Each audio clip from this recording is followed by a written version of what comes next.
Hello everyone, so here we are with Chain Soldier Volume 3, and I'm really enjoying this series, but without further ado, let's just jump right into it with Himinari and Yuki beating Himinari's sister. I really enjoyed it, and let's be honest, I don't think there is a fan of the series that didn't really enjoy it, but we got to see, Himinari gain a little bit more confidence in herself, as well as a little bit more respect for Yuki, and we sort of see that Himinari's sister, I'm saying Himinari's sister because I cannot pronounce her name, I've tried and I've failed, so so anyway, like I was saying, Himinari's sister shows that she deeply cares about Himinari, but it's sort of like in a tsundere yandere type deal. She's like part tsundere, part yandere. I could be wrong. But moving on to the Shushu versus Sahara fight, I would say was more based on experience than raw power.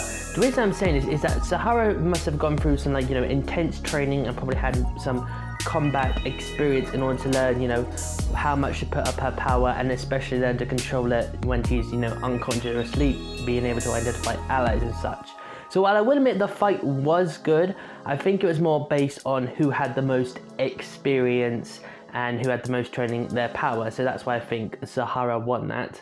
But all in all, it really was a good fight. Now, we did get introduced to more of the human Shuki, even though we still know very little about them. The one thing we did learn from this volume about them was that their attack on Squad 3 in the previous volume, and their attack during the Squad 6 and 7, competition, was to learn the difference between the powers of a normal meta user and that of a commander.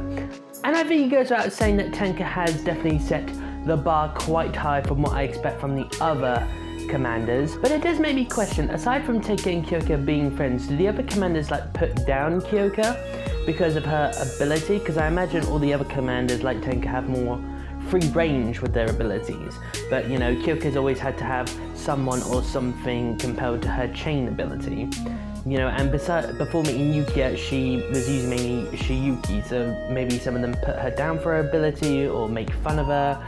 I don't know, but obviously I've got to wait for the next few volumes to find out, exactly that. So overall, I really did enjoy this volume. Now I've got to wait for about a week or 2 weeks until the next volume, volume 4, is out.